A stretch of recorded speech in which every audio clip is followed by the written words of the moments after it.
Stay trusty. Okay, there we go. Trusty motherfucking ape. Coming at you. 12 o'clock on Thursday. Thursday the 16th. And it looks like our crew may be getting out early, so I see a lot of action, and then if I get to close up shop here early, then I will do that. Oh, get the fuck off me.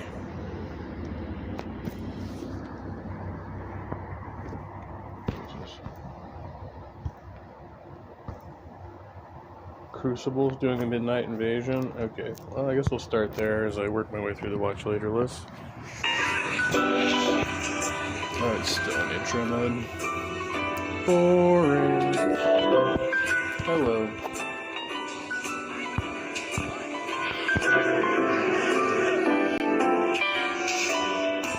Okay, I don't know why it's not rotating. It ought to be rotating.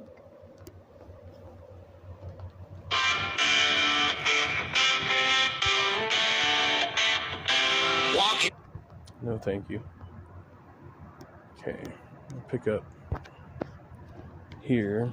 All right, so No. It seems that it's... Damn it. In names, we're just going to call it Jim Bob's absent. I've got auto rotate on. It's not. There we go. I did the full screen button. Yeah, it's going to keep doing it. I don't know what's going on with this thing right now.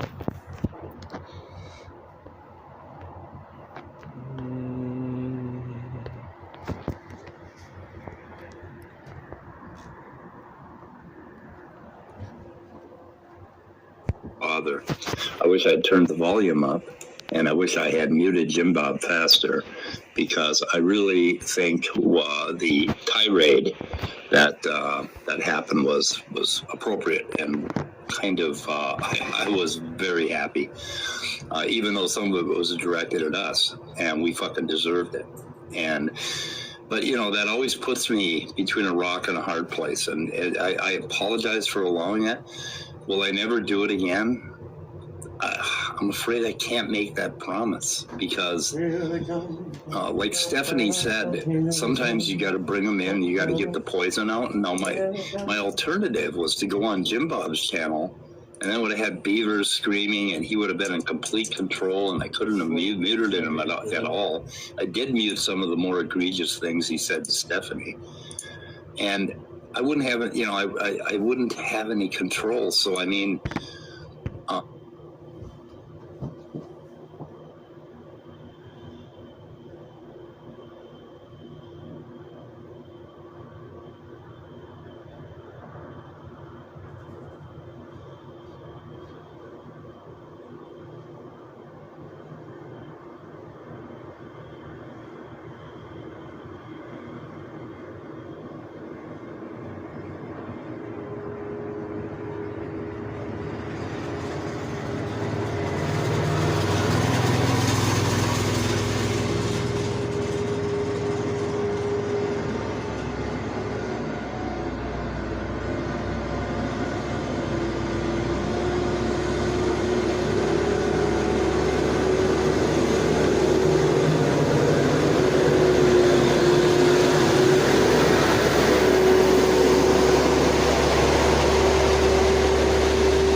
Damn. Strange fucking night. Daniel Berry, Sports Highlights. Good morning. It's going well. Going well.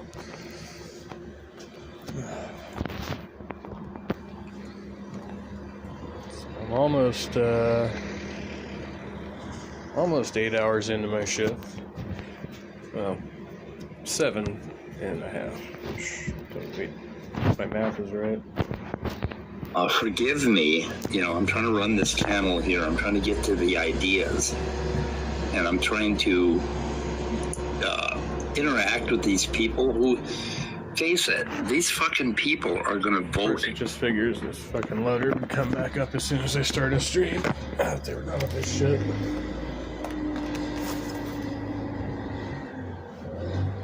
Well, we'll just have to deal with it. It's what it is. Can't wait to see what happens tonight.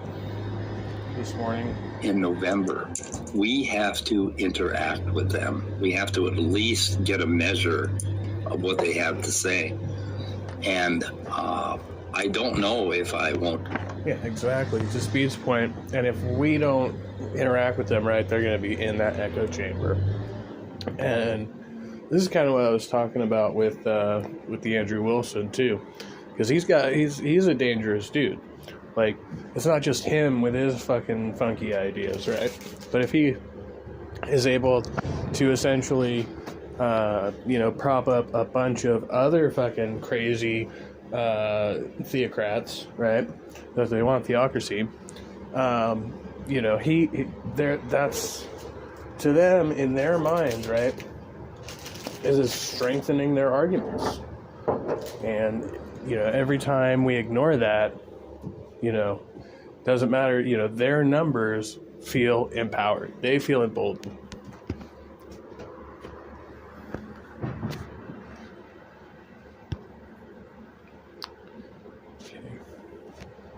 Dude, I guess I will try to do it better, and I'll try to be more, I don't know, But yeah, early on, Jim Bob went for some, crazy ad homs. Just got more and more vitriolic. And then the transphobic shit was, pretty blatant early on as well. I don't know how much of that was while he was muted, though, because I was watching it from his end of the stream. I still haven't rewatched the debate on Speed's side, so. Should, like today, if all these so-called Christians come in and they start saying shitty things, a lot of you have a wrench out there. Fucking time them out. Let them go. If they're pissed off, fuck them. We don't need them in our chat stirring shit up and saying nasty things to people. So anytime they say anything, toss them. So anyway. But I apologize for my part in the fiasco yesterday, in that it definitely offended some people, and I was wrong, and I will try to manage this better in the future. Try not to do that. I don't think you necessarily have anything to apologize for.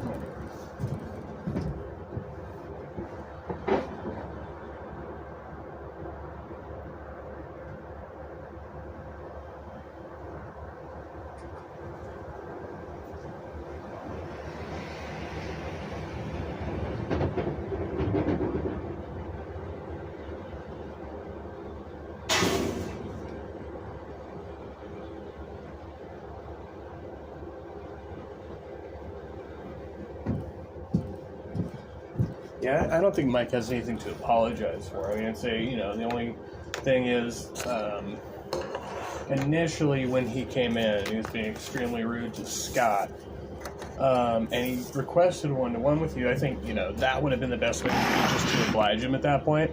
Remove everybody else from the room, like put him backstage, and just go one-to-one with him. But it's not like... it wasn't agreed upon, like, prior to the engagement. It wasn't like, it's unreasonable of him to demand that. But if you were going to engage him, I think that would have been the better way to go about it. Honestly, I think Mark had some of the best arguments against him. Leo was hit and miss, because on some points they actually did seem to agree. Although I realized that, Leo wasn't actually agreeing with him, but, he just didn't have a refutation for certain things. So, I thought Mark had the best counterpoints on the spot, not that everybody on the panel couldn't have done a good job, but the way it stood, I thought that was the best engagement.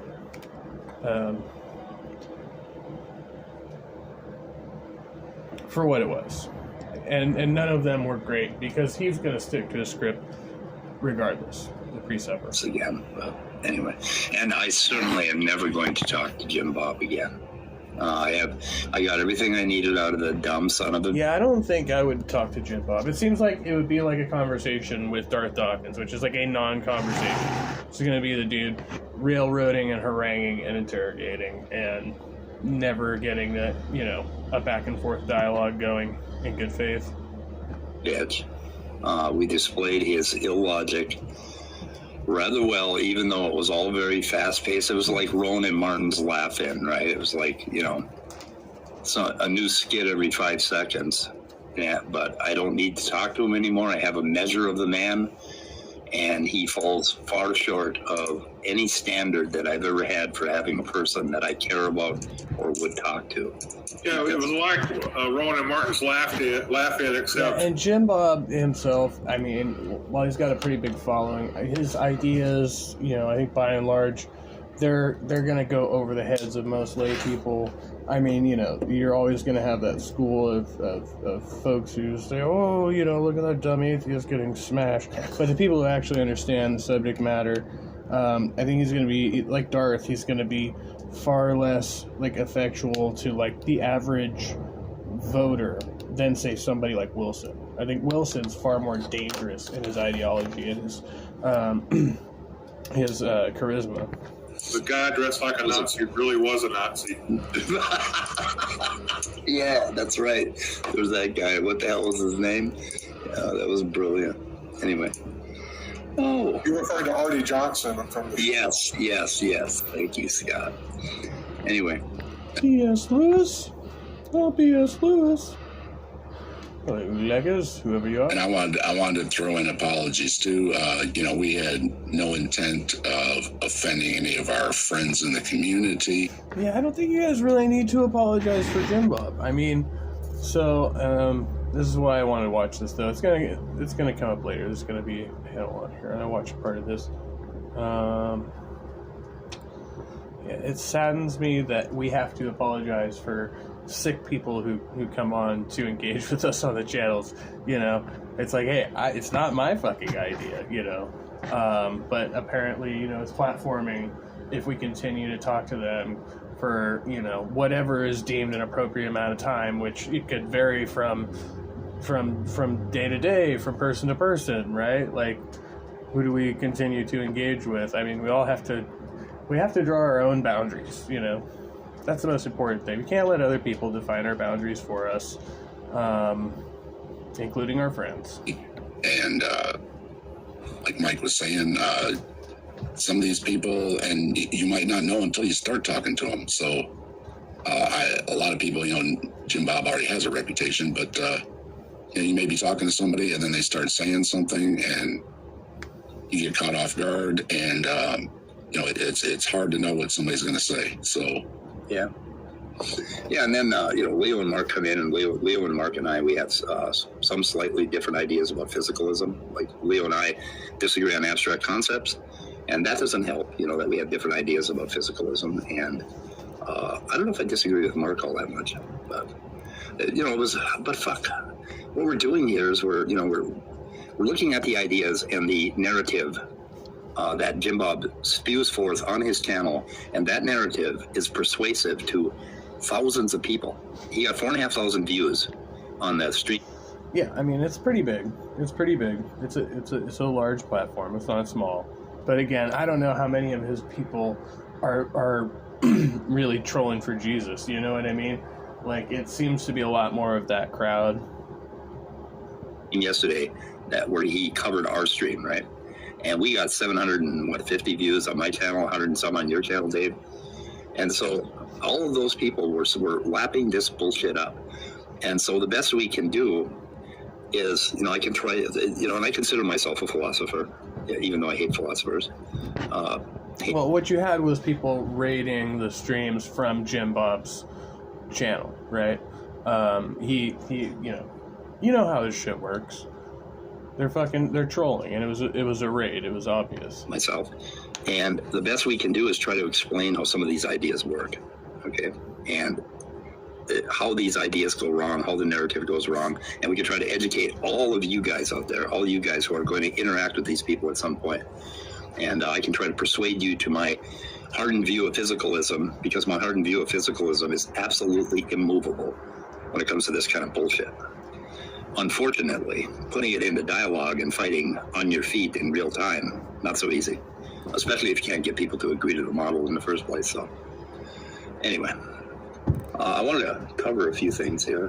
What do I want to cover? I want to cover, I don't know. You guys got anything you want to say about yesterday that we should, do you think I've really fucked up horribly? No.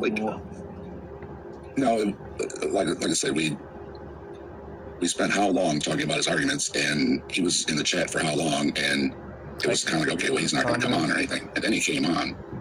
So, I mean, we were kind of putting it out there, come on. So, Yeah, and I didn't think I was, usually after an hour of streaming, I'm fucking burnt out, right?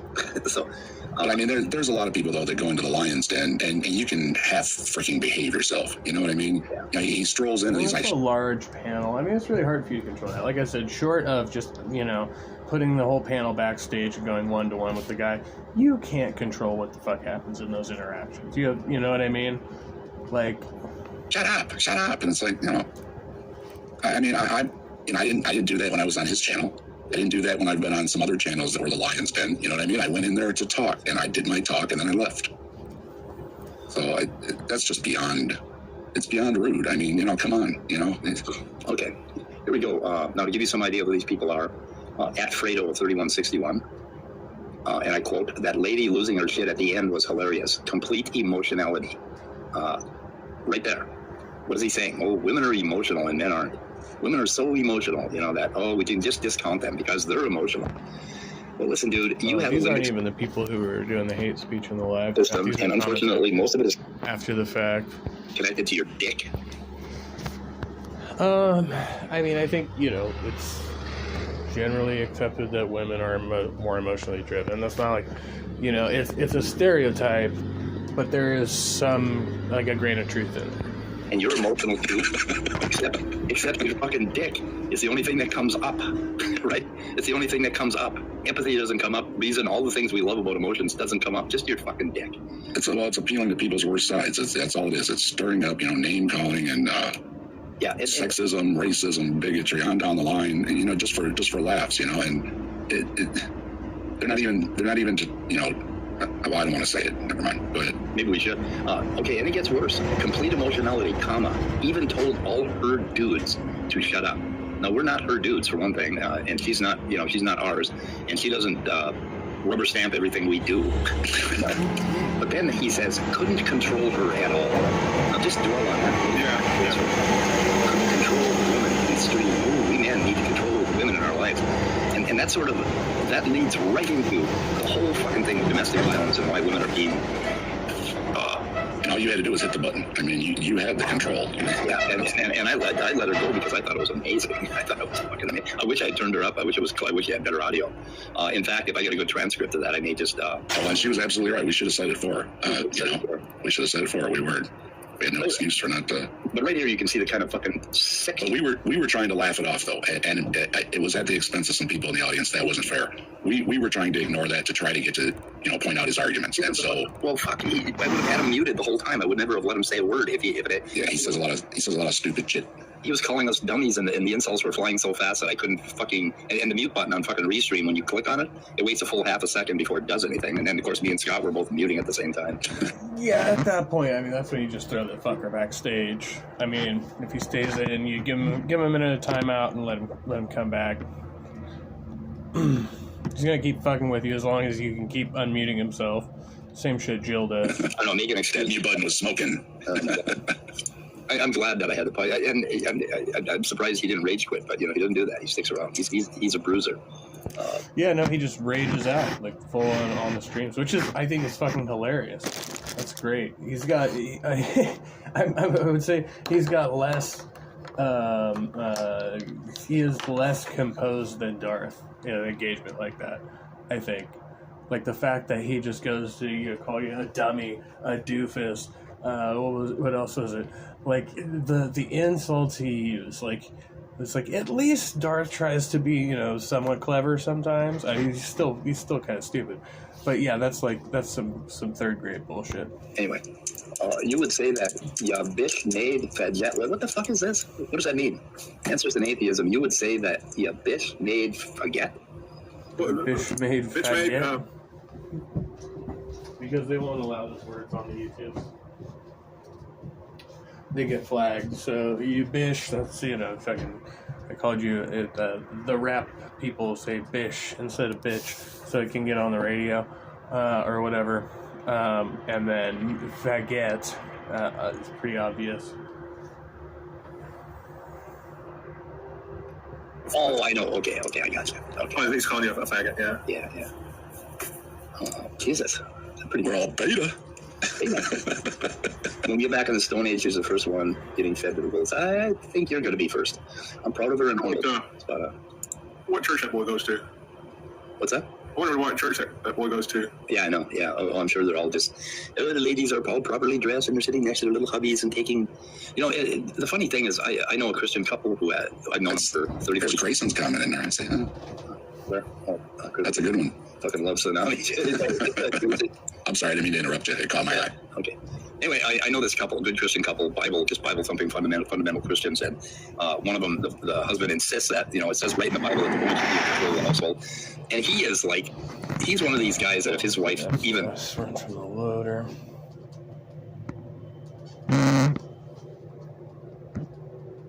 fucking clicks her teeth together, he jumps up and takes and he will do anything that she tells him to do. And it's like, okay, I'm looking at your relationship, and he's a nice, gentle guy. He's not the type of guy to run roughshod over a woman.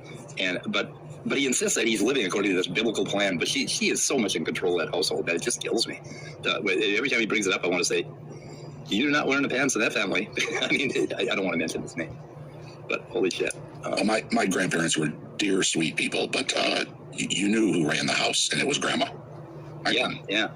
Every woman in my family has run the house. I mean, they're the ones to please. I don't know. I don't know what the fuck they're talking about. Yeah, women do tend to run the household. That's the dynamic of it. Men pay the bills and women tend the house. It's the traditionally anyway. My grandfather one time was explaining to my mother what the doctor had said, about whatever, and my grandma's like, "No, that's not what he said. You don't know what you're talking about." She steps right in, but because he obviously wasn't there. Yeah, that's what it is with this Christian couple I was telling you about. The woman always just shuts them the fuck up right away. But there was always the love there. I mean, I'm not saying it was disrespectful or anything, but there was a, I mean, my grandfathers were very respectful, and they let Grandma speak. Skyworks is blocked. Oh, blocked in. You're blocked in Jim Bob's channel. Skyworks. All right. Anyway, yeah, they haven't blocked me yet. They will shortly. No. Oh yes. Okay. Here's where James comes in. Here we go. So. Knew that there had to be a transition. Okay, and they figured out roughly where that transition would happen, and then they went ahead and found it. And the other thing he was trying to hint at is it's almost like he's listened to all the creationist tapes, but he can't pony up the actual things like Donnie can. With his.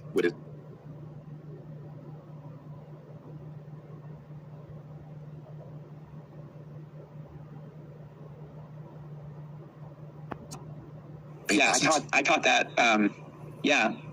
Missing Mod. Me. Oh, that's Yeah, it. again. Oh. Hey, Jay, how's it going? Hey, can you guys hear me? Sorry for the delay. We have so many people on today that I didn't even notice the title. Yeah, no, I thought you guys were saying AJ, but you were saying Hey Jay. Yeah, hey, Jay. Yeah. No, I asked how you like the Missing Mod.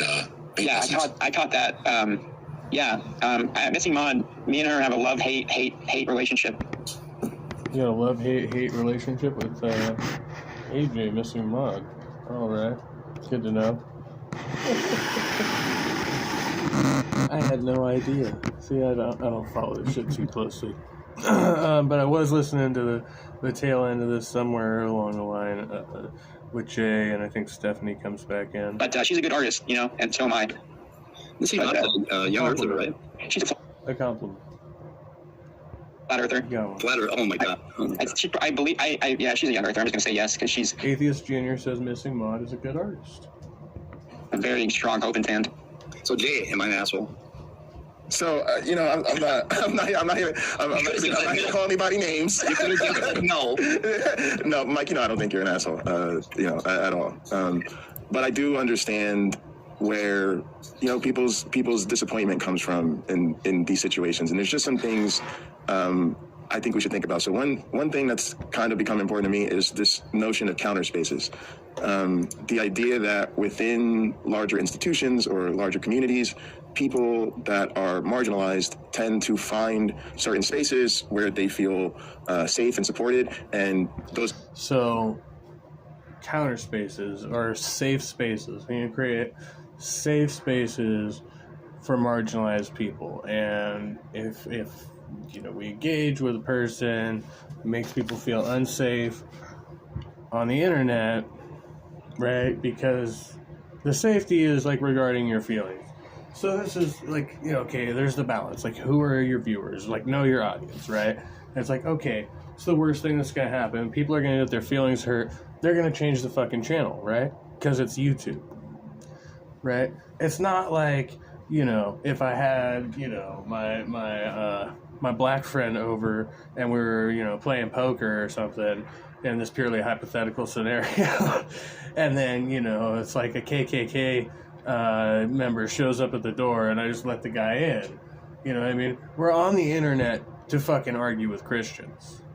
Like, a lot of us, or whatever, or counter the apologetics or whatever. Right? Like, there's the dynamic of that going on. It's like an adversarial thing. Right? Pocket Locker does it all the time. Pocket Locker is adversary of everybody, including people in his own fucking circles, right? Or their own circles. I don't know what pronouns Pocket Locker uses. Doesn't. Regardless, it's like, okay, so you should understand this, but then you're like, oh, well, if you engage with this person, make this space unsafe, right? Then what? It's a source of disappointment. Oh, well, I can't watch the show anymore because I don't like what this person has to say. Right? Then you have every opportunity to come in the room and argue with the motherfucker and insult him just as much. But you don't do that. Right? I don't know. I take issue with that. Missing Mod. Hey. Yeah, AJ was talking about you. He complimented your artwork. If you don't want to argue, then like I said, you could listen or you could change the channel. But Jay's complaining right now. Like, Jay Bundy is like, oh, I saw this stream, it made me feel unsafe, or something, and I was disappointed, But I don't hate you. Oh, good to know. Good to know. Thank you. Spaces are important to them. This was right after the Jim Bob video, when Jim Bob came in to argue with them. They went 6-on-1. Jim Bob, self-proclaimed victory after Speed kicked him. But, it was just a shit show. The fucking shit show. And so, like, Jay has some commentary about this after the fact. Like, all these guys are apologizing for letting Jim Bob, be on the show or run his mouth as long as he did. Which, questionable, right? Questionable. I wouldn't apologize for it. I'm like, yeah, maybe I shouldn't do that again. But I don't think they need to issue, like, a public apology. But, yeah, that's what happened. And sort of counteracting harmful narratives, right? And what happens for a lot of people is, just like a lot of us, they don't just come to YouTube for entertainment. They actually get a sense of community, they get a sense of knowing people, they build a real community, and it becomes an important part of their social life. And for lack of a better way to put it, they make friends. Yeah. And you get a feeling of like, okay, I know who my friends are. I know where my friends congregate. So, yeah, Jay's like, I'm your black friend in the room, and you let this, this hateful motherfucker, come on in. Like, I hate to put it like that, but that is, essentially what Jay's saying. Where I'm good to go. And I know places where I may hang out from time to time and interact for entertainment or get into the muck, but I don't consider this like the part of my community. I don't necessarily feel safe here. and so part of that is when we have these interactions with people on the other side, you have to realize that there's an element of exposure that happens, and there's a real price to be paid for that exposure. So part of the way you can think of it is mission creep. I sometimes, like to use more plain language, like infiltration. But you'll notice things like, for instance, since they're sort of the bigots of the Nazis of the month, Andrew Wilson and Jim Bob. Because they're two peas in the pod. For those that don't know, Jim Bob is more or less Andrew Wilson's sidekick. Did you see his debate with Lauren Chen the other day? There's like one video on Jim Bob's channel that I saw with the two of them together. I had never fucking heard of the guy through Wilson. I've seen a bunch of Wilson's videos, so I wouldn't call him a sidekick, but maybe they've done some tag teams. I mean, seems likely, but I think, exaggerating the point. Jim Bob brings views. He should be allowed to talk and say what he thinks. Yeah, no, it's just the hurling insults and being a fucking bigot, mainly, and also over-talking people in their own channel, like disrespect, but that's something Speed could easily... I said he just has to be a little quicker to just kick the guy backstage. Be like, no, you're gonna have to, bite your tongue or get the fuck out. Give him the ultimatum. Jay is playing people in their delusional idea and is not feeling safe. Right? Yeah. And that's the threat is, I'm gonna change the channel. That's the threat. And so it's like, but he's saying, you're dissing me as your friend, as your black friend. I'm just telling you, if you let a neo-Nazi on the channel and you argue with him, and I don't like the way the argument goes, then you're disrespecting me, which is bullshit, right? This is fucking bullshit. No. Anyway. When you think about Andrew Wilson and Jim Bob, first the question is, how do we even know these people? For a lot of us, it stems from Andrew Wilson essentially debating Matt Dillahunty at the modern day debates events and going full mask off. Debating in quotes. I didn't know that. That is pretty much the first time I heard of Wilson. Yeah, I heard of him. I think I had heard of him before that, but I didn't really have any interest until I saw him make Dillahunty rage quit before the debate began. That was really turned me on to it. Let me go back to see what AJ said about me. He said you have a love-hate relationship. He said love, hate. And then he said that you were a very talented artist, and so was he. Something of that. Yeah, you can go back. It's fine if you want to hear it yourself.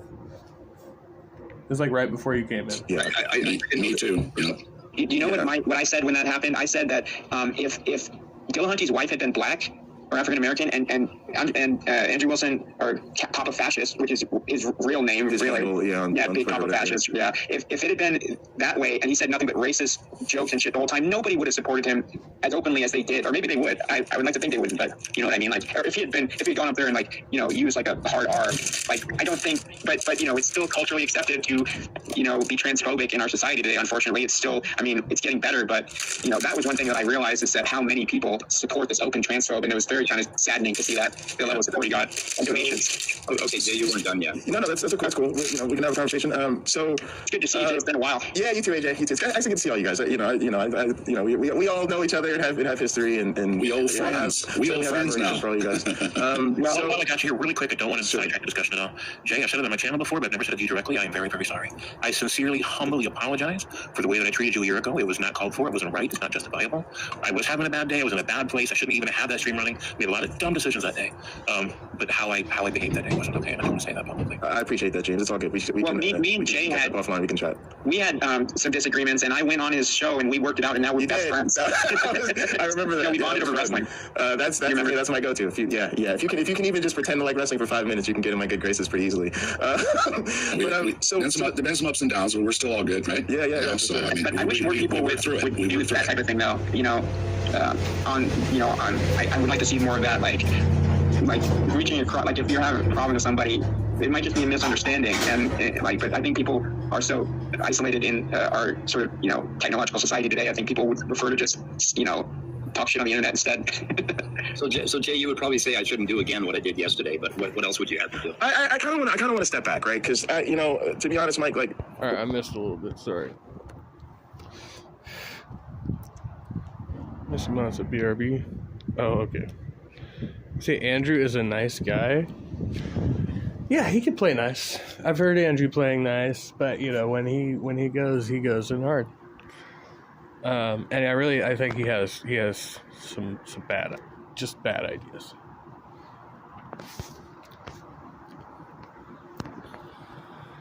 And when I say bad, I mean like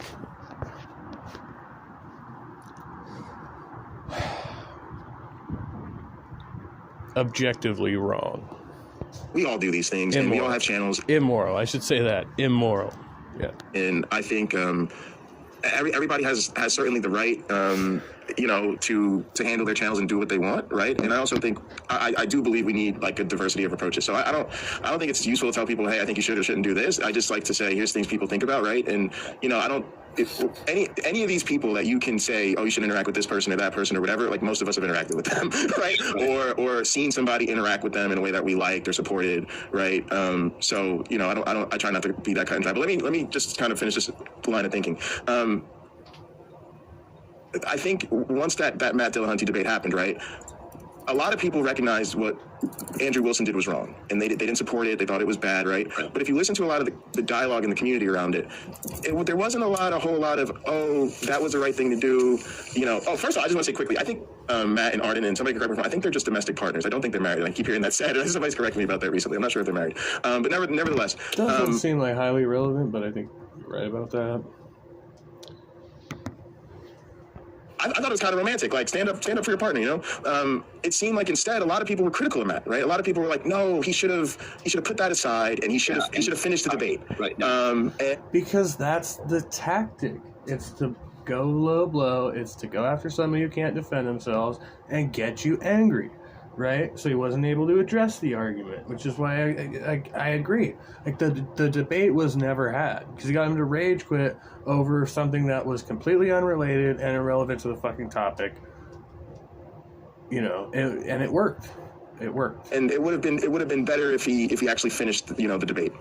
And actually, what you notice then is a lot of people did that. In other words, after that happened, they sort of figured, I'll show how it really should have been done, right? And they did what? They started debating Andrew Wilson. So you see, and I don't want to name names, but you see a lot. Because again, Wilson emboldens other people who share his views, who are people who are on the fence about these topics, right?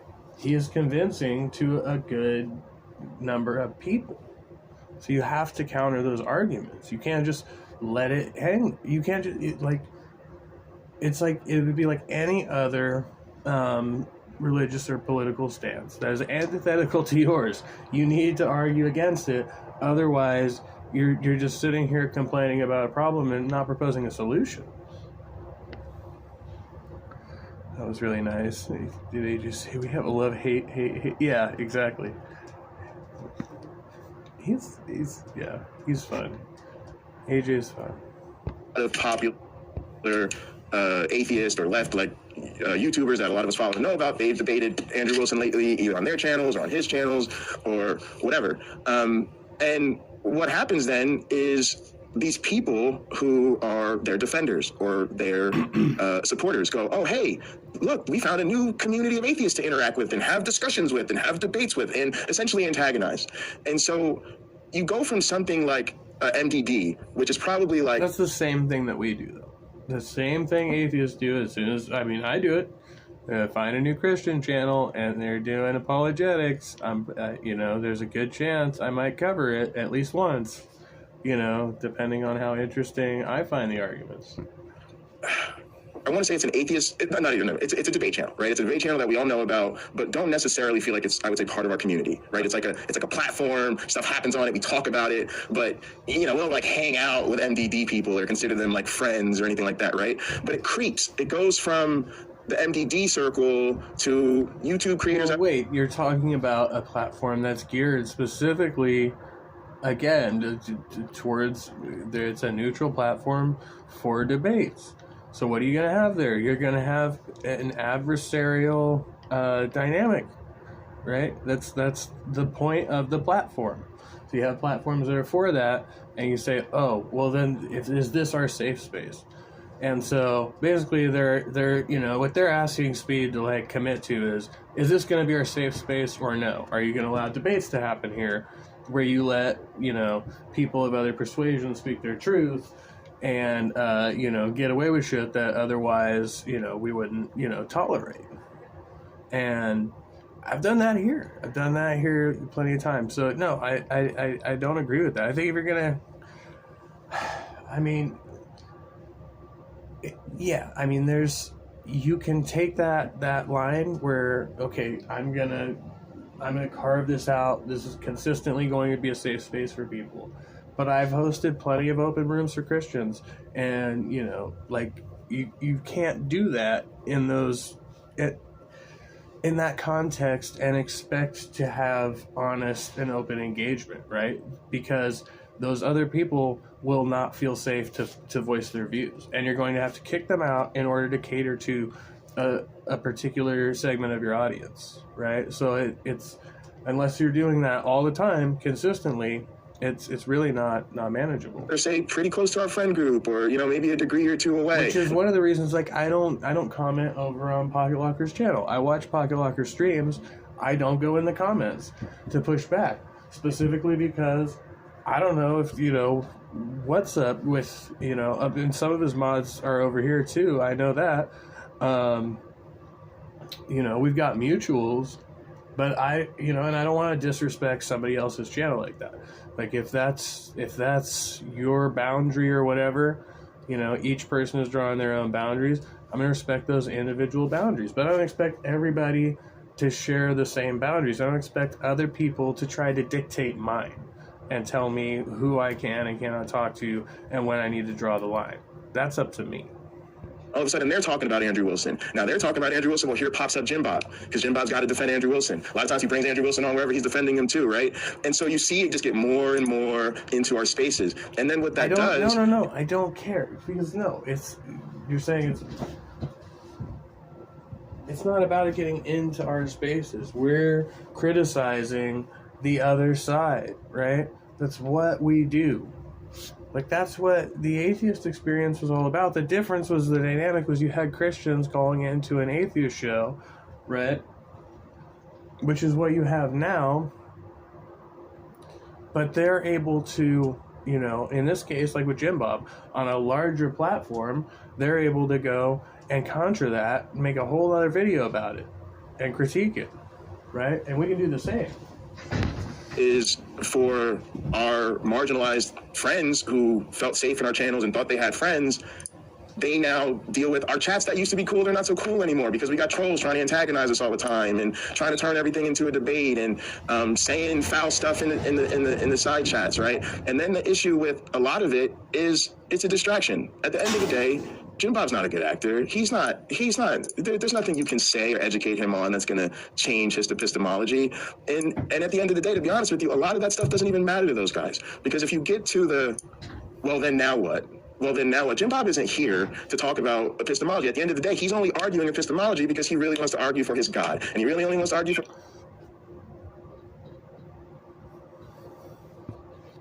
his God because he wants to argue for his worldview of Christian populism, and he really only wants to argue with that because that's his. But he didn't get to those arguments. Like, to be fair, I don't antagonize. I don't know. I mean, I've seen you around. You could be antagonistic. I haven't seen you like antagonize me too much. Just speak your mind, you know. Some people are more easily offended than others. That's his way to do the grievance politics of the anti-woke and the all this stuff. So when you get to that ableism of calling you, you know, the names he called you, and then talking to Steph the way he did, and making the comments towards Umami and all that, that's what he really wants to do. Yeah. And then even like there's a lot of weird stuff. See, I don't think that's what he wants to do. I think he lacks self-control, and in that sense, you guys actually shook him up. Like, when you pull his covers, that's the response you get. Like, whatever his pet peeve is. In this case, he was like, oh, you're gonna mute me, blah, blah, blah. Oh, you're gonna dogpile me, blah. So he's always got a counter to everything. Like, if he feels like his feelings are getting, you know, stepped on, he's gonna double down. He's gonna try to bite you twice as hard, right? That's his tactic. It's bullshit. it's schoolyard bullshit. I do think it should have been addressed, and I don't know if they heard it specifically when some transphobic comments were made towards Stephanie. I don't know if that's while he was muted or not. But that was pretty blatant to me. That was one thing that I think could have been addressed. If that happens. So like, when you say something, and I mean to say this, like, you'll say it innocently, like you'll say, there's bad arguments out there, I'm interested in dealing with the bad arguments, so if he makes the bad arguments, I want to address that. Sometimes when people hear that, what ends up happening in practice feels like, oh, I'm willing to set aside this person's bigotry, or disregard this person's bigotry, or ignore it. Hey, shh, keep it under wraps. Don't say anything bigoted on my channel, right? And then as long as they don't say anything. Well, yeah, that's the idea. As long as they stick to the topic and it's like philosophical debate or whatever, okay. Yeah, and then once they cross that line, but I mean, you would have had to draw that line early on when he was attacking Scott. I think was the first person he called a hick. I think that was, right there. You gotta be like, hey, this is where we're establishing the boundary. If you're gonna use that language, you're out. And then from there, it just gets worse. Like, whatever you want to do, 3 strikes, you're out, however your rules work, right? They're like, no. Right there, hard line, don't go ad hom, this is bullshit. But he's also, again, making demands to speak to Mike one-on-one. It was never agreed to. You came into an open panel, you get what you get. Bigoted right now in my channel during this conversation, I'm perfectly happy to settle that aside so we can have a philosophical conversation. But as marginalized people in your friend group, we're sitting there like, come on, we know who this person is. Now, why are we doing this? And now I got to deal with all his little defenders in the side chat, and now he's going to be clipping this, and then it becomes this whole thing, and you just see these people encroach on your community. Right. And what happens then too is, shout out to Ape Shaped Carbon. Love the handle. You can't play the numbers anymore. If I'm a black employee and I happen to be the only black employee in my entire workspace, and something that we're doing bothers me and feels insensitive to my culture or whatever, if I bring it up and I have a white colleague go, well, what does everybody else think? What did they just do? Yeah. They just asked a bunch of people. That's not what happened, though. That wasn't what happened at the time. That's not actually the way it went down. Like, you're saying this after the fact, but that wasn't what happened. Just chill and have fun. Always. It's always YouTube and chill, Netflix and chill, whatever. Who don't share my identity, don't share my perspective, probably don't have any clue as to why what's important to me is even important to me, and then they formed a consensus that, like, oh. Well, right, and that's the trouble with ad homs, because then you have to defend yourself, right? Which isn't what you're doing. You attack arguments, not people. And it was said, like, earlier into that, like Deconverted Man kept saying too, but it's hard for us to say that when I think not only does the person have terrible ideas, but they might be a terrible person. They might just be a terrible person. But we can't say that. Attack ideas and not people. Well, we all thought it was fine, right? And so we have to own the fact that this space in many ways lacks diversity, especially when it comes to who has the channels, who has the numbers, who's on the panel. I disagree. I mean, what space lacks diversity? Like, see, that's where I'm like, I know of more like black non-believers channels and stuff like that. If you're trans, if you're a person of color, like from my personal perspective, I mean, you're more likely to gain traction. Right? Like, just based on that alone. Because there's no shortage of middle-aged and older white guys fucking out here doing the same thing. Right? But people are actually wanting diversity, so they're more likely to go subscribe to your channel than mine. Right? Because nobody wants to hear it from another white dude. Like, most people don't.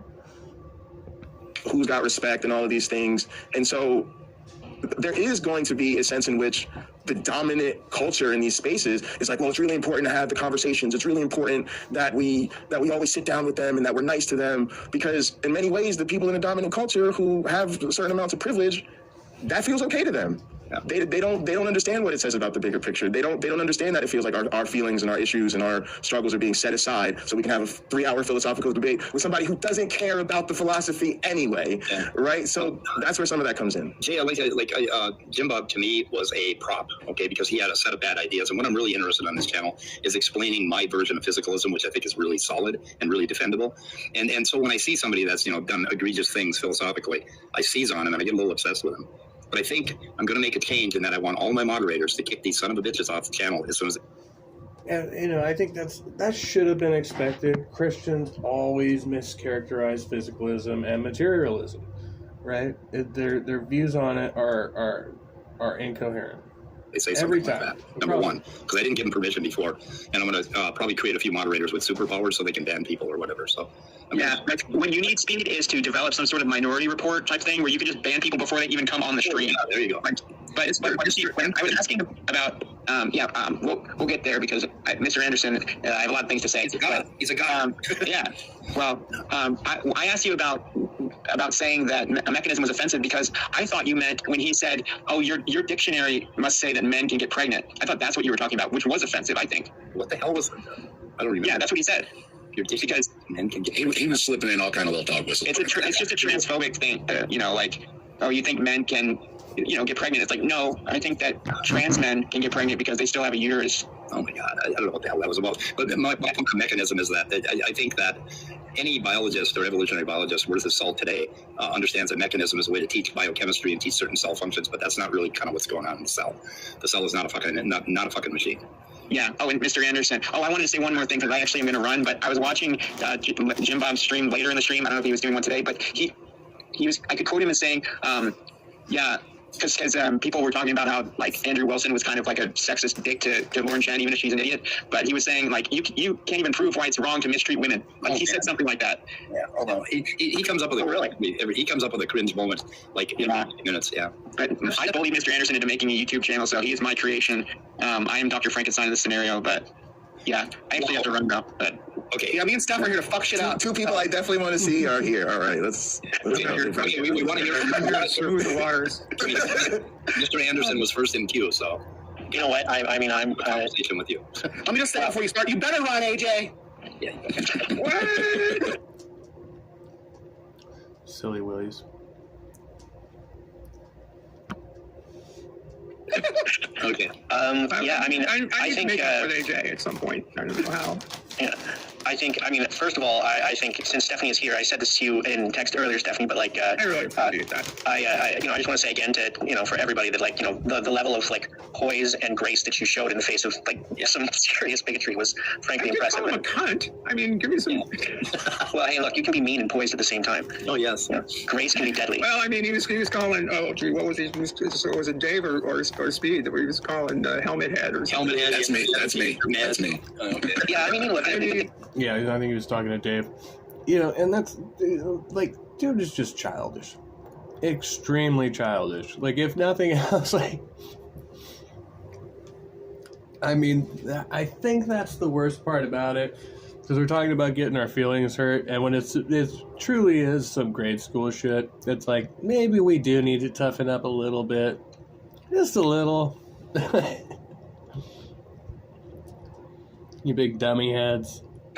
So I don't know if you guys want to stay focused on like the anti, like the misogyny and the anti-trans stuff, or you want to talk about like. It does make you question how long you should continue to engage with somebody who's using those insults as well. Yeah, I guess when you think about it, you're like, okay, if this guy is calling me a doofus as a legitimate insult, maybe I should reconsider this entire conversation. I could give you some thoughts more generally on how to deal with yahoos like that in the future, but I don't want to monopolize the conversation. No, you go ahead. You got the floor for for as long as you let me. That's fair. No, for as long as I let you. Yeah. I think like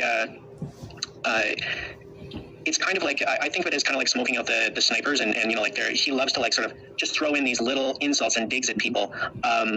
And he'll just do that and then like move back to like the quote unquote regular conversation. But like, it's like he lives for those, right? And, I think like one of the ways to deal with it, or the first thing you have to do is sort of just pull this car over and just be like, look, we're going to address this, right? And I'm going to make this uncomfortable for you, because we're going to talk about the fact that you just said some odious crap, and like, say it again, right? And then just be like, so what was your intention, right? Are you trying to hurt my feelings? Are you trying to be provocative? Like, and just kind of like, make it uncomfortable. And then, regardless of what he says, whether he starts, like apologizing or he like doubles down or something, you just kind of look at him and, with silence and derision, and like, I'm taking and like if that, and anybody can do that, but like, a moderator can kind of step in and be like, so, look, if you want to continue to have this conversation here on this channel, then there are certain things that you have to do. Like, this is your second warning, right? Like, you will get punted, saying stuff like that's not cool. It's not relevant and it's not cool. So let's focus on what we're talking about here. If I hear that kind of crap again, then like, you're gonna get punted and we're gonna talk about you. Okay, you should definitely pull this car over. Okay, this particular thing, if you do a video. Scott did do that a little bit. He was trying to rein it in, and but Mike wanted to talk. Yeah, I was caught up in that moment in the argument, so I'm sorry. Yeah, I mean, look, I think I was saying to Bumblebee before, in a private conversation that like, he's hard to handle, and it's easy to make mistakes even when you're trying your best to try and do the right thing. You can still do the wrong. I say the wrong. Ask my wife. I say the wrong thing all the time. Oh yeah. It's easy to screw these things up. And I think just the fact that you're trying your best to to be an ally and to stick up for people is like it's half the battle, right? It's not the whole thing, but it's part of it. And yeah, you do have to be willing to sort of just pull the plug on the whole stream, or sometimes like look, my relationship with Jim Bob now is. There's no reason to pull the plug on the stream, right? You'd have booted the dude, explicitly state why he's getting booted, like give him a warning, like if you do this again, you're getting booted, then stick to your word and boot him. You don't even have to kill the stream at that point. Like, you could go on critiquing the video like you were doing to begin with, right? That's on him. Like, if he can't respect your rules in your space, then he can fuck off, right? Good, because I called him out like pretty hard with respect to his transphobia and his racism. We know what your nickname is. You got under his skin. That's how you do it right there. I think it's important. I'm sorry, Bree. Go ahead. I think it's important to recognize, and I've been saying this for quite a while now, and gotten in some trouble for saying this. It's like, these folks are not here to debate. They're using the cloak of God and arguing about religion to get exposure in places like this throughout the atheist sphere. Interesting.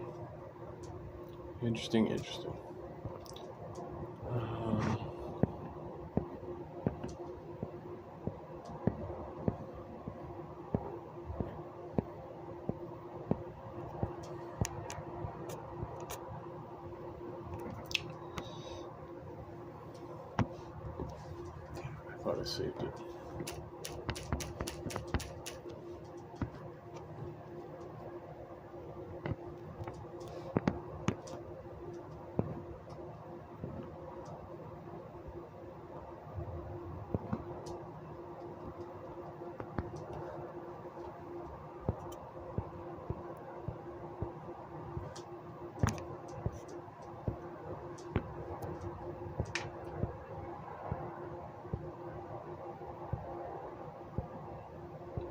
Did I delete it?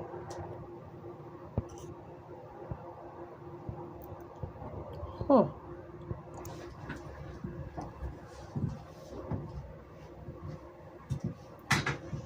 I'm not seeing it.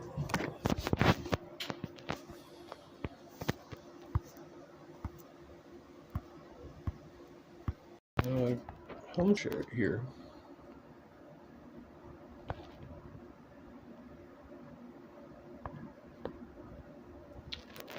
Okay, well.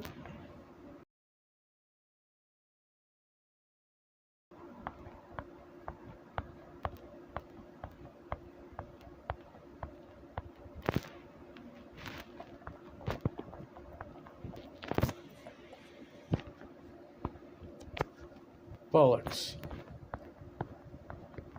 Let's see what this is all about real quick.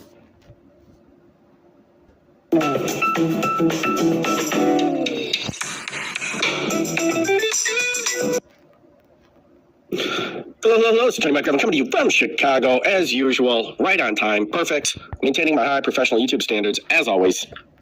Don't miss a beat. Everything's under control.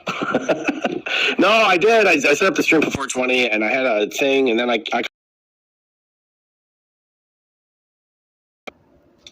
so don't At 8:31 a.m. Good morning, Mr. Chapman. It's a big secret. All right, I got a whole bunch of clips. I think Shadeska Dum, Rocky Lennon, as usual, she's just hit me with one good clip after another all day today. I found some stuff I can't even remember. It's going to be fun. There's good stuff in there. Let's do this thing, shall we? The 37th Circuit Court is now in session with the Honorable Brian J. Kirkland presiding. It is Wednesday, May 15th, 2024 at 8:31 a.m. Good morning, Mr. Chapman. Good morning, Your Honor. You can proceed when you're ready. Thank you. Before the court is Derek Conine of case 99778DP. Mr. Conine is here today after failing to appear before referee Snyder on March 18th, 2024. Bond is currently set at $3,788. This is the fifth bench warrant. He reports no employment. Last payment made on this account was in October of 2023. The court recommends that a reasonable bond be set on this matter and be scheduled for hearing on May 22nd, 2024 at 8:45 a.m. before this court. Thank you. Mr. Conine, you're before the court charged with civil contempt of court due to your failure to appear at a prior hearing as a result of your failure to pay child support. Purpose of this hearing is to set a bond that would assure your tenants at the next hearing on May 22nd, 2024 at 8:45 a.m. You will get notice of that in writing. Holy shit. That was fucking classy, shit. Agreed. The court recommends that a reasonable bond be set on this matter and be scheduled for hearing on May 22nd, 2024 at 8:45 a.m. before this court. Thank you. Mr. Conine, you're before the court charged with civil contempt of court due to your failure to appear at a prior hearing as a result of your failure to pay child support. Purpose of this hearing is to set a bond that would assure your tenants at the next hearing on May 22nd, 2024 at 8:45 a.m.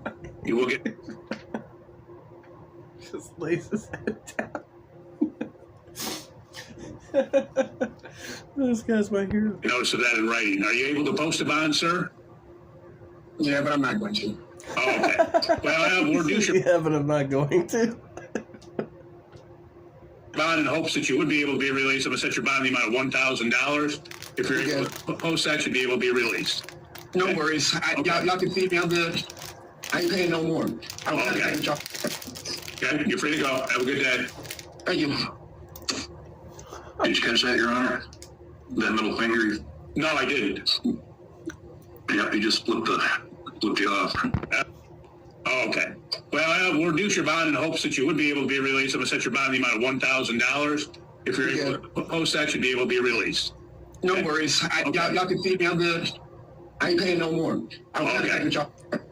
Okay, you're free to go. Have a good day. Thank you. Did you catch that, Your Honor? That middle finger? No, I didn't. Yep, he just flipped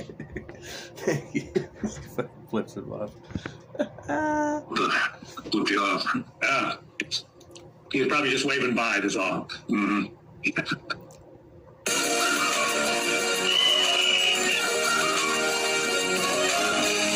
Mr. Mackey does have some prior arrests. One for battery from 2021. Yes, Alyssa, of course. How could I forget? Alyssa helped, as always, and provided all of last night's stream, which was awesome. It's the only what is on this relatively man's related. Head? You see this fucking dude's head?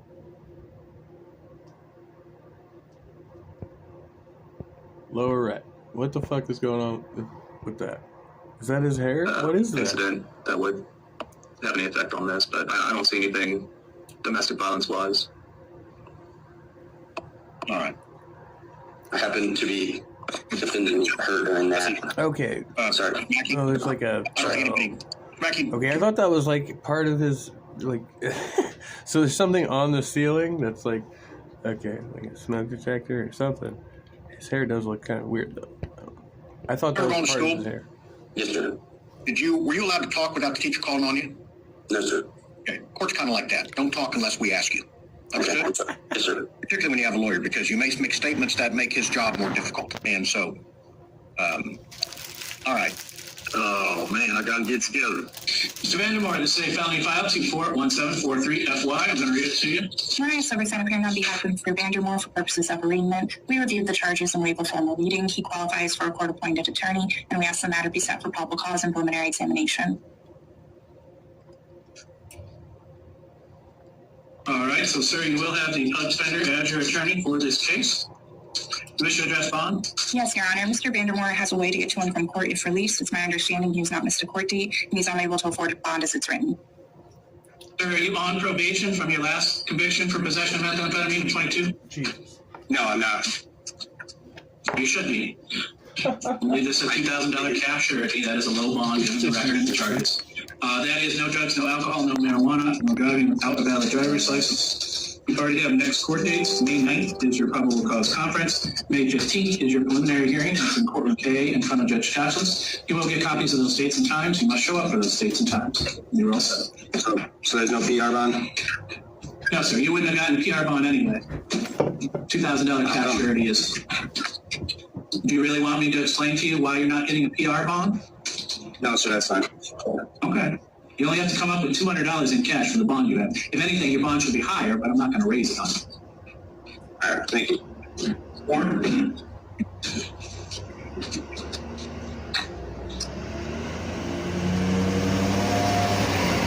Good afternoon, sir. Your name? Lyle Allen Warren, Jr. Mr. Warren, this is a felony file 241744FY. I'm going to read it to you. All right, so we're appearing on behalf of Mr. Warren for purposes of arraignment. We reviewed the charge and waived a formal reading. He qualifies for a court-appointed attorney, and we ask the matter be set for probable cause and preliminary examination. So, sir, you will have the public defender as your attorney for the remainder of this case. You wish to argue bond? Yes, Your Honor. Mr. Warren works at JBS in Plainwell doing voice. Going off the rails on a crazy train. This is the latest from Law Talk with Mike. I love this channel. He does some good shit. Watch a little bit more of this and then shift gears. Just kind of relaxing the brain.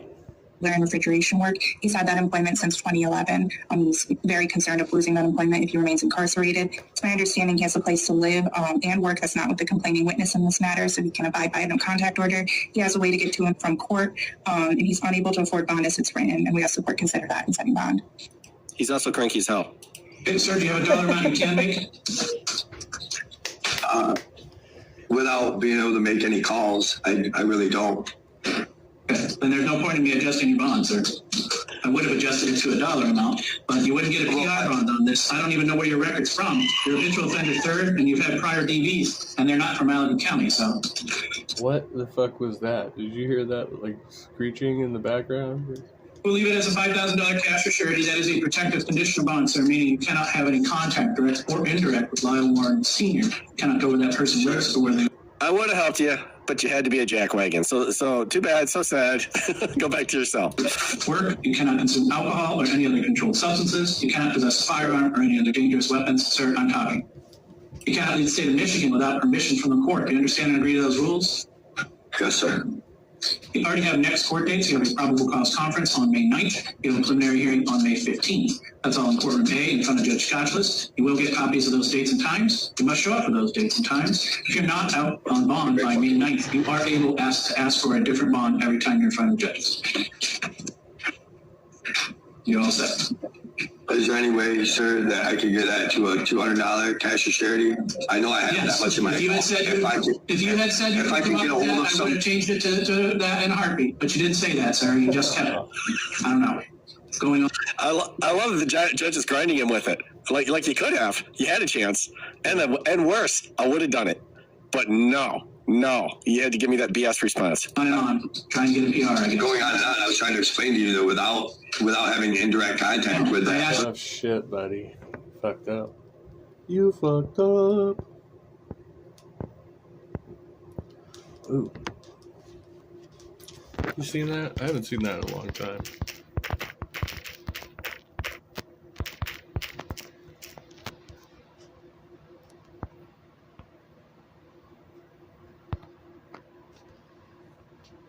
When you're craving a vintage evening, any evening, bottle service, but at home.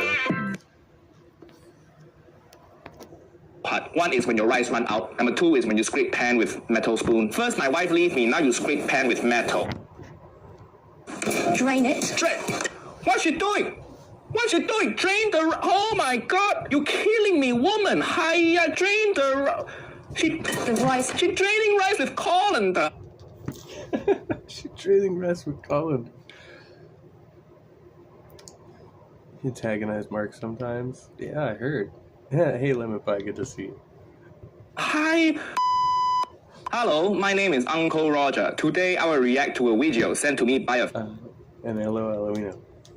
fan. It's the BBC Good Food How to Make Egg Fried Rice video. What is BBC? Let me see. Is it like something dirty, like Big Black? Oh, it's the British Broadcasting Corporation. Okay, that BBC is okay. Uncle Roger, not into the other BBC. Let's play the video. Egg fried rice. Don't be afraid. This is really simple. It's cheap. It's delicious. Really satisfying. Rice. Don't be afraid. Don't be afraid. Who afraid of egg fried rice? It's the most common dish. Everybody eat egg fried rice. Who afraid? Why are you afraid of egg fried rice? Where your courage? Uncle Roger scare ghost, but you scare egg fried rice. Failure. This is really simple. It's cheap. It's delicious. Really satisfying. It's Uncle Roger. And it's like a takeaway, but you haven't paid £8 for it. Who pay £8 for takeaway egg fried rice? My God, they think money go on tree paying £8 for egg fried rice. Hiya. So a lot of people get afraid of cooking with rice, but you can follow a really simple rule, which is for every 1 part rice you have, you need 2 parts water. It's as simple as that. Why you measure water with cup? Just use finger.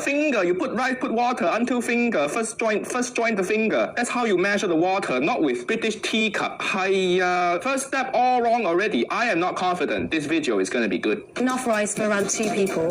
So now the rice This video is gonna be good. is on. Wait, so you don't wash the rice?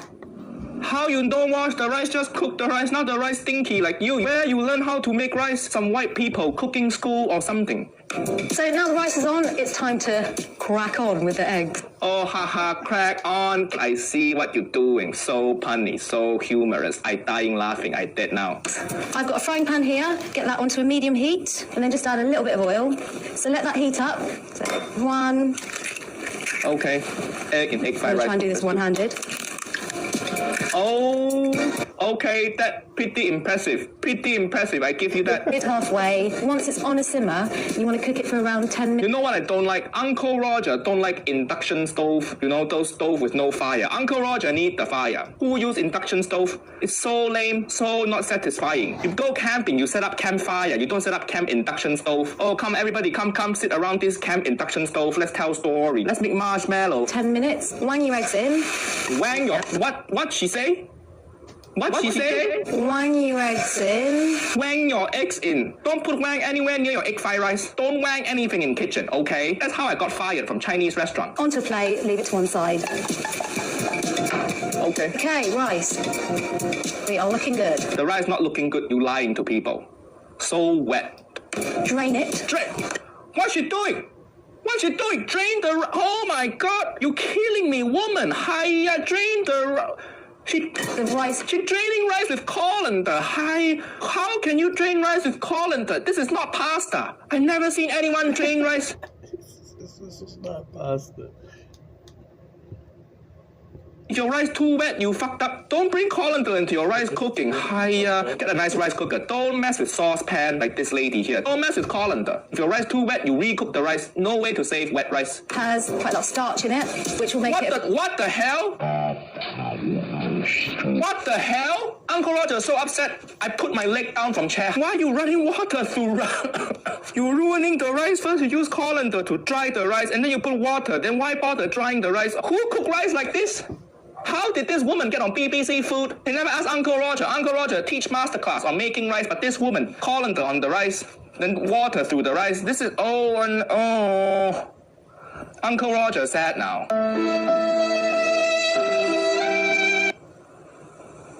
now, and then just add your garlic and ginger.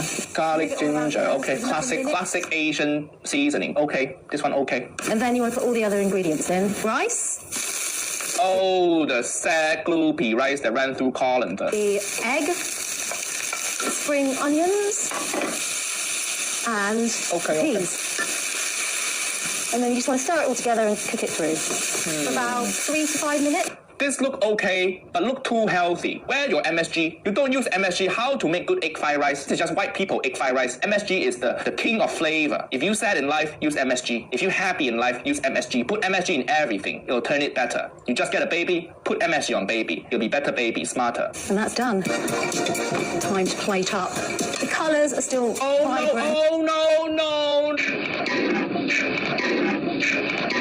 You're using metal to scrape your saucepan. Hiya, this is non-stick saucepan. Cannot use metal. Hiya, your parents never teach you. If I use metal on saucepan at home growing up, I would be this old. No more parents. Why are you orphan? I use metal on saucepan. Mom don't want me anymore. Very few things break Asian people heart. One is when your rice run out. Number two is when you scrape pan with metal. Hey, how's it going? First, my wife leave me. Now you scrape pan with metal. Hiya, Uncle Roger want a super sight. Very delicious. I'm very proud of myself. Why are you proud of yourself? You messed up everything. You scrape saucepan with metal. You dry the rice and wet the rice and dry the rice with colander. You don't use MSG. Why this woman proud of herself? Egg fried rice. Uncle Roger know how to make egg fried rice, and Uncle Roger 3-year-old. And this lady, I don't know, 34, making egg fried rice on induction hob. Oh, I'm so proud of myself.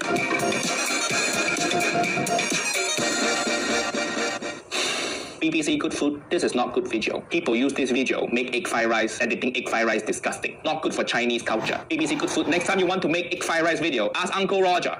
Uncle Roger teach you proper technique, the Asian way. Follow me on Instagram. This is my Instagram, it's my nephew 9. Uncle Roger. Says you with rice, you fucked up. You need to start again.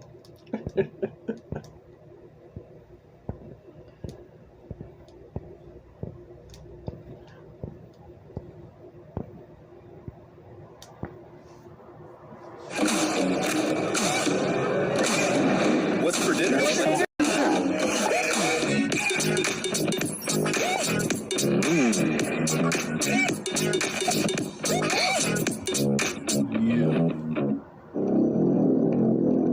This is Oliver, an ape who's become a living legend. Perhaps the only example of his kind. He's baffled science for the last 30 years. He's a great mystery. No one's ever been able to explain why he is different. Something is in there, more than an animal. To be in his presence, he's just strange. He's different. What first drew the public and the scientists to Oliver was his bizarre appearance and behavior. Psychology professor Gordon Gallup from the State University of New York in Albany will never forget the first time he set eyes on Oliver. I thought Oliver might be a humancy. Oliver had some very peculiar morphological characteristics, facial characteristics that looked surprisingly human-like to me. To look at, Oliver is certainly no ordinary chimp. His head is bald and smaller than normal chimps. His jaw is not as pronounced as you'd expect, and his ears are pointed rather than rounded. His scent is different, and other chimpanzees want nothing to do with him. But it's his habit of always walking upright, something that normal chimpanzees just don't do, that made the scientists sit up and take notice.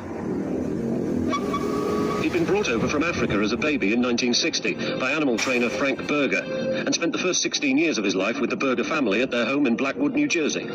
Frank died a few years ago, but his widow Janet still trains chimpanzees to appear in films and on television. Her latest charge, Chippy, is no stranger to the camera. Good morning. Frank, when he was younger, my husband, he was a guide up in the Congo. His brother sent over 3 chimps. Well, 2 were chimps and 1 was Oliver. Oliver turned out to be very different from Chippy, or any other chimp she'd ever come across. When Oliver was about 4 or 5 months old, he just one day stood up and he was always up. Very, very seldom he ever put his knuckles on the ground. If he walked like a half a block, he would walk upright. This guy, if he walked a half a block, towards the end, he can't make it, you know. Come here, Chip. Chip, come here, son. Come on. Chippy, stand up. Up. Come on, walk. Come on. Up.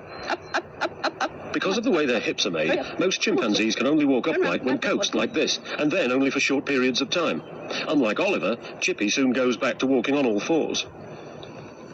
Janet and Frank Berger found the upright Oliver wasn't very good for business, as their other performing chimps shunned him. It didn't seem to bother Oliver, as he preferred the company of humans anyway. But he used to come in the house. Weird looking chimp, huh? Good morning, Laura Woolley. You know, he's MSG. Top kick. And sit down and watch television and smoke a cigar, you know.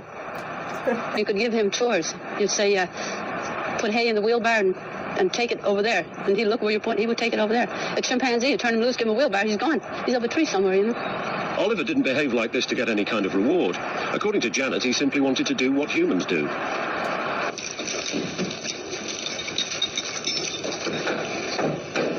See, this is what a chimp does. Now, Oliver wouldn't do that. Oliver was like a little person. He knew how to wash his hands and picture.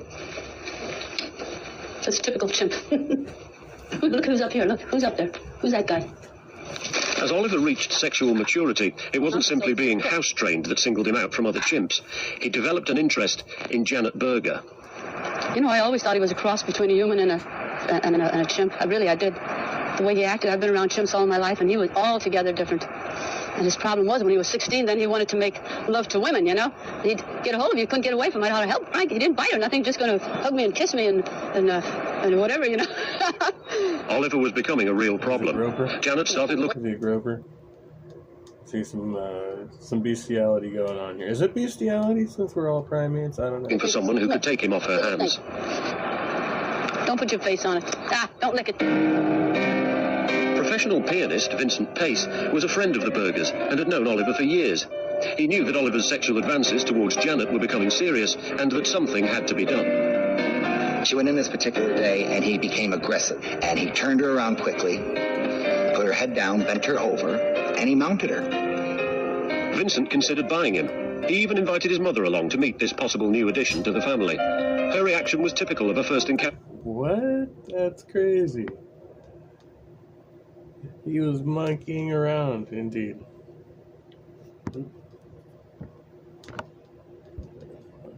With this unnerving creature. He walked out down the hallway exactly the way he walked the day I had seen. Shoulders back, erect, very aware. And he walked directly over the table and she yelled out, "Oh my God," she says, "get him away from me." Seeing Oliver face to face, she became convinced she was staring at the offspring of a human and a chimpanzee. By now, other people were beginning to notice this strange-looking ape, including a New York attorney who had big plans for Oliver. I don't know if that's actually possible. Human and a chimpanzee. To get to the bottom of why this mystery ape looks and acts like a human being, we need to delve deeper into his origins.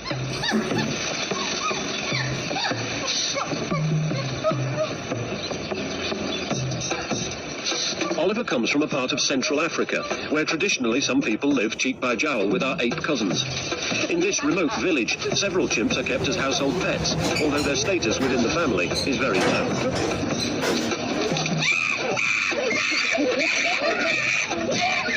It's thought that up to 78,000 chimpanzees live in the wild in this part of the world.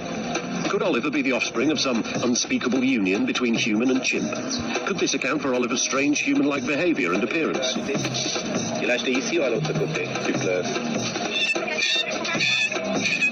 With chimps living so closely to humans, such a union, while highly unlikely, is not beyond the bounds of possibility. I thought that he had been crossed with a human being. I thought somehow, somewhere, someone had played a very dirty trick. And this was the remains, so to speak. To this day, I believe that there's something in there that makes him human. Yeah, he looks deformed. I don't think he looks like human, but he's definitely trying to act human. He's like super smart. He's able to mimic human behavior. If that's true, then we need to ask, is it scientifically possible for two different species to produce a hybrid offspring? Are there any precedents in nature for such a creature?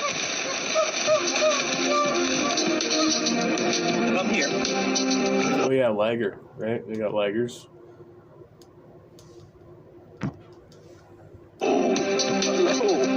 Dr. Bogavon Antle runs the Institute of Greatly Endangered and Rare Species in Myrtle Beach, South Carolina. He's successfully made Good to see you. two species to produce hybrid offspring called ligers. The laws of nature apply to big cats as well as primates. Genetically, ligers are 50% tiger and 50% lion. Here on my right, we have a Bengal tiger. She's about 1.5 years old, and she's got that bold black and orange striping. And then on my left, we have a young lion about the same 1.5 years old, who you can see has a much more tawny pale coat. And obviously the mix of the two right here, with the shadow striping and his bold markings, show us the liger. He's a liger because his father is a lion, his mother a tiger. Boy. That's the baby. Now meet the adult. If you haven't come across a fully grown liger before, then this is the largest cat you're ever likely to see.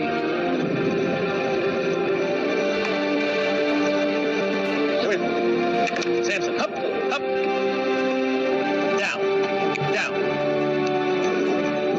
It's theorized that ligers are this enormous size because the... Sorry, but I'm going to watch your stream with my eyes closed. Okay, that's alright. The inhibitor growth gene exists in the female... We'll whisper you to sleep. We'll do ASMR. Dan, is that what it's... male lion and in the male tiger. So when you switch around and you get a male lion breeding with a female tiger, creating the liger, you get this gigantic size. Nothing tells it when to stop. In the wild, this enormous size wouldn't necessarily be of any advantage because it would require so much more food. Samson here can readily eat 25 pounds of food in a sitting, where an adult lion can subside on 7 to 10 pounds of food. The territories of a lion and tiger don't overlap in the wild. If a tiger did meet up with a pride of lions, it's more likely to end up in a fight than romance. So captive breeding is the only way to produce what is the largest cat in the world. Come here.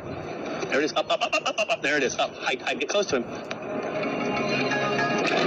The liger is living proof that two species who would never meet up in the wild can mate and produce offspring. It works for cats, but how alike are primates? If you were to mix up human DNA and chimp DNA, what would happen? Got a lot of dog breeds too, right? If you take one strand of human DNA and heat it, the double helix splits into two separate single strands. Chimp DNA will unravel in the same way. After cooling down, a human strand will pair up with another human strand, the chemical bonds matching up like the rungs in a ladder. That is what nature intended. However, if a single strand of human DNA is swamped by enough chimp DNA, it will eventually pair up. The chemical bonds between the two strands don't match up exactly, but there's enough common ground to form a double helix. We share at least 99% of our basic biochemistry in common with each other, and I would be surprised, therefore, if humans and chimpanzees couldn't hybridize. The real question, however, is if humans and chimpanzees did hybridize, would those hybrids be reproductively viable? Yeah, it makes you wonder why there aren't more humanities. Hybrid animals, such as the liger, are usually sterile, because sterility is nature's way of preventing different species from crossbreeding. For example, if you cross horses and donkeys, which are different species, you get hybrids called mules, and mules are almost always sterile.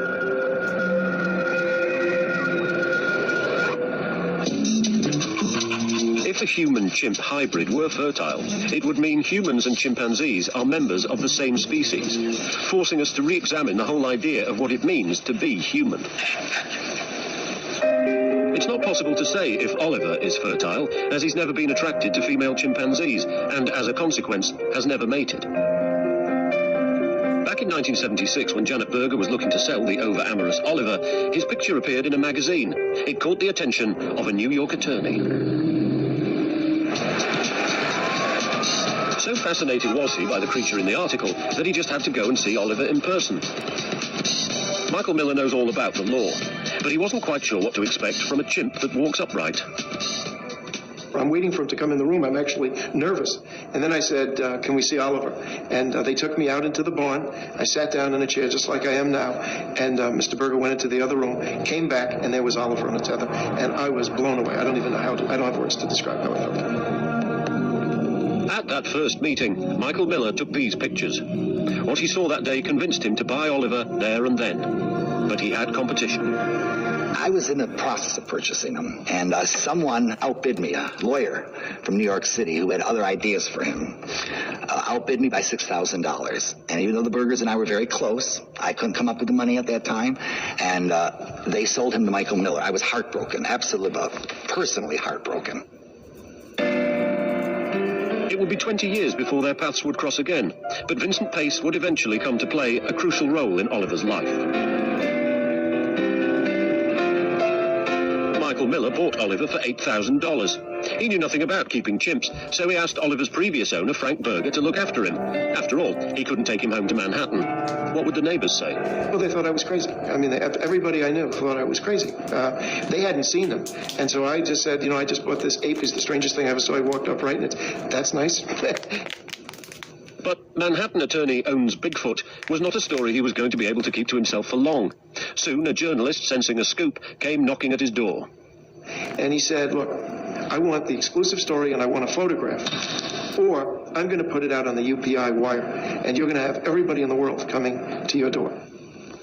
Michael Miller thought he was bluffing. By the next morning, he was forced to change his mind. I got to my office. I couldn't get into the building. I literally couldn't get into the building. I said, what's it about? And they said, there's an attorney who has Bigfoot. And I could feel my heart go down into my knees. I was really scared. The media roller coaster was off and running. Soon, headlines were asking the question, is he a Bigfoot, or has science created a Frankenstein monster? Oliver, we know, came from the wild. And back in the mid-70s, biotechnology was in its infancy. However, in just 2 decades, cloning and animal hybridization would become a reality. Predicting controversial scientific breakthroughs is the job of Dr. Patrick Dixon. From a high-tech laboratory in London, he advises companies on what's going to happen in the future. I met a scientist in the 1980s in the UK who claimed even then that he was attempting to clone human embryos to implant them into monkeys, using them as surrogates, in order to grow the fetus to a point where he could cull it for spare parts. That was many years ago, over 15 years ago. He has yet to go public on the work that he did. As if surrogate chimps giving birth to humans wasn't disturbing enough, could it be possible that chimps have given birth to human-chimp hybrids? It is absolutely inevitable that some scientist somewhere sometime will make a hybrid of a monkey and a human. It may already have happened. American newspaper reports tell of an experiment in China to fertilize a chimpanzee with human sperm as far back as 1967. It's alleged the chimp was 3 months pregnant when Cultural Revolutionary rioters smashed up the laboratory, and it's said the pregnant chimp died of neglect. However, China isn't the only country where such experiments are alleged to have taken place. According to psychology professor Gordon Gallup, it also happened in the United States. Only this time, a live baby was the result. With all the crazy shit they've done, of course they've made these things. Cats and raccoons can mate. Seriously, find an alley cat with 6 toes in their paws. It might not be a cat. I've never seen that, but I don't doubt it. Well, there's this rumor, a long-standing rumor, that that's back in like the your species, 1920s, Yeah. at the original Yerkes Primate Center in Orange Park, Florida, there was an attempt to artificially inseminate a female chimpanzee with human semen from an obviously undisclosed donor. And according to the rumor, not only did conception occur, but the pregnancy went full term, and it gave rise to a live birth. And within several days after the birth of this infant, the decision was made to euthanize the baby and not go public with the results.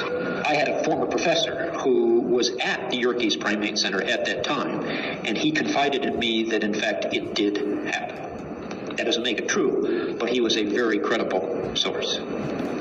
Professor Gallup won't name this source, and the Yerkes Institute deny it happened. But for such stories to circulate, it highlights our strange preoccupation with the idea of creating a humanzee, a creature that is part human, part chimpanzee. When I first saw Oliver's picture back in 1976, I thought Oliver might be a humanzee. Some of his facial characteristics were peculiarly like those of a human, and I attempted to follow up on the Oliver story and have done so ever since. So what might a cross between a human and a chimp look like? The appearance of other hybrids, such as the liger, suggests the offspring would inherit features common to both parents, as this artist's impression shows. However, the answer is we won't know for sure until such a creature is confirmed. It's these disturbingly human features that were to capture the world's attention and catapult Oliver to celebrity status. By the spring of 1976, Oliver was hot property.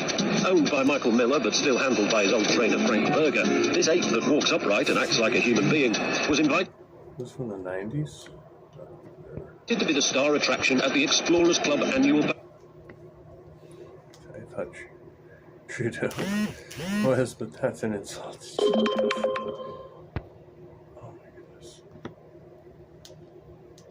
Banquet in New York City.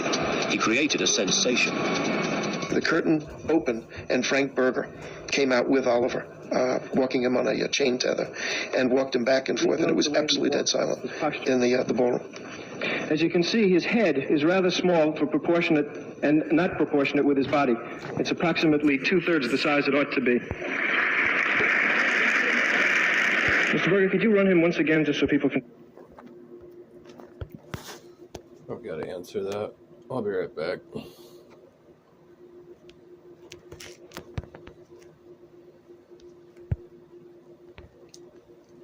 Doop, doop, doop, doop, doop, doop, doop.